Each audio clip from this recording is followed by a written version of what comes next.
بسم اللہ الرحمن الرحیم۔ صرف 5 منٹ کا مدرسہ قرآن و حدیث کی روشنی میں 12 رجب المرجب۔ نمبر 1، حضرت زبیر بن العوام رضی اللہ عنہ۔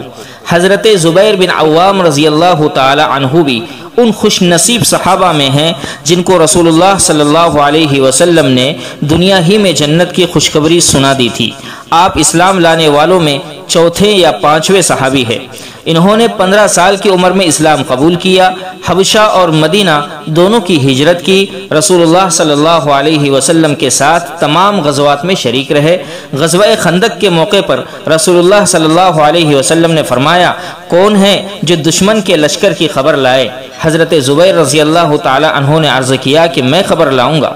اس پر رسول اللہ صلی اللہ علیہ وسلم نے فرمایا، ہر نبی کے لیے حواری ہوتے ہیں اور میرے حواری یعنی مددگار زبیر ہیں۔ حضرت علی رضی اللہ عنہ نے فرمایا کہ میں نے رسول اللہ صلی اللہ علیہ وسلم کو یہ فرماتے ہوئے سنا کہ طلحہ و زبیر جنت میں میرے پڑوسی ہوں گے۔ سن 36 ہجری میں جنگ جمل کے موقع پر ابن جرموز نے آپ رضی اللہ عنہ کو شہید کر دیا۔ انا للہ و انا الیہ راجعون۔ نمبر 2، سوکھی لکڑی کا تلوار بن جانا حضور کا معجزہ۔ رسول اللہ صلی اللہ علیہ وسلم نے جنگ بدر میں حضرت عکاشہ رضی اللہ تعالی عنہ کو ایک سوکھی لکڑی دی، پس وہ ان کے ہاتھ میں سخت تیز اور چمکدار تلوار بن گئی۔ انہوں نے غزوہ بدر میں اسی لکڑی کے ساتھ شرکت کی اور بقیہ غزوات میں بھی ساتھ رکھی، یہاں تک کہ جب حضرت عکاشہ حضرت ابوبکر صدیق رضی اللہ تعالی عنہ کے زمانے میں شہید ہوئے، اس وقت بھی وہ سوکھی لکڑی والی تلوار آپ کے پاس تھی۔ اس تلوار کا نام عون تھا۔ نمبر 3، نمازی پر جہنم کی آگ حرام ہے۔ رسول اللہ صلی اللہ علیہ وسلم نے فرمایا، جو شخص 5 نمازوں کی اس طرح پابندی کرے کہ وضو اور اوقات کا اہتمام کرے، رکوع اور سجدہ اچھی طرح کرے اور اس طرح نماز پڑھنے کو اپنے ذمے اللہ تعالیٰ کا حق سمجھے تو اس آدمی کو جہنم کی آگ پر حرام کر دیا جائے گا۔ نمبر 7، جب برا خواب دیکھے تو کیا کرے؟ رسول اللہ صلی اللہ علیہ وسلم نے فرمایا، جب تم میں سے کوئی برا خواب دیکھے تو 3 مرتبہ بائیں طرف تھتکار دے اور 3 مرتبہ شیطان سے اللہ کی پناہ چاہے، یعنی اعوذ باللہ من الشیطان الرجیم پڑھے اور کروٹ بدل کر سو جائے۔ نمبر 5، بیماری کی شکایت نہ کریں۔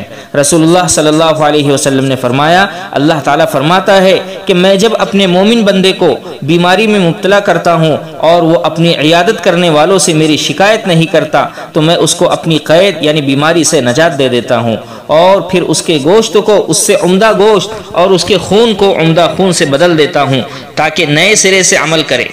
خلاصہ، اگر کوئی بیمار ہو جائے تو صبر کرنا چاہیے، کسی سے شکایت نہیں کرنی چاہیے، اس پر اللہ تعالیٰ انعامات سے نوازتے ہیں۔ نمبر 6، اللہ اور اس کے رسول کی نافرمانی۔ قرآن میں اللہ تعالیٰ فرماتا ہے، جو شخص اللہ اور اس کے رسول کی نافرمانی کرے گا اور اس کی مقرر کی ہوئی حدوں سے آگے بڑھے گا تو اللہ تعالیٰ اس کو آگ میں داخل کرے گا جس میں وہ ہمیشہ رہے گا اور اس کو ذلیل و رسوا کرنے والا عذاب ہوگا۔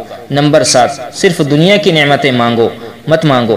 قرآن میں اللہ تعالیٰ فرماتا ہے، جو شخص اپنے اعمال کے بدلے میں صرف دنیا کے انعام کی خواہش رکھتا ہے تو یہ اس کی نادانی ہے کہ اسے معلوم نہیں کہ اللہ تعالیٰ کے یہاں دنیا اور آخرت دونوں کا انعام موجود ہے، لہٰذا اللہ سے دنیا اور آخرت دونوں کی نعمتیں مانگو۔ اللہ تمہاری دعاؤں کو سنتا اور تمہاری نیتوں کو دیکھتا ہے۔ نمبر 8، جنتیوں کا حال۔ رسول اللہ صلی اللہ علیہ وسلم نے فرمایا، جنت میں لوگ کھائیں گے اور پیئیں گے لیکن نہ تو پیشاب پاخانہ کریں گے اور نہ ہی ناک چھینکیں گے، بلکہ ان کا کھانا اس طرح ہضم ہوگا کہ ڈکار آئے گی جس سے مشک کی خوشبو پھیلے گی اور ان کو اللہ کی ایسی تسبیح اور تکبیر بتائی جائے گی جس کو پڑھنا اتنا آسان ہوگا جتنا دنیا میں تمہارے لیے سانس لینا آسان ہوتا ہے۔ نمبر 9، مسواک کے فوائد۔ رسول اللہ صلی اللہ علیہ وسلم نے فرمایا، مسواک ضرور کیا کرو کیونکہ اس سے خدا کی خوشنودی حاصل ہوتی ہے اور آنکھ کی روشنی تیز ہوتی ہے۔ نمبر 10، نبی کریم صلی اللہ علیہ وسلم کی نصیحت۔ رسول اللہ صلی اللہ علیہ وسلم نے فرمایا، اے عائشہ، خود کو ان گناہوں سے بھی بچانے کی کوشش کرو جن کو چھوٹا اور معمولی سمجھا جاتا ہے، کیونکہ اس پر بھی اللہ تعالیٰ کی طرف سے فرشتہ مقرر ہے جو اس کو لکھتا رہتا ہے۔ اللہ تبارک و تعالیٰ عمل کی توفیق نصیب فرمائے، آمین یا رب العالمین۔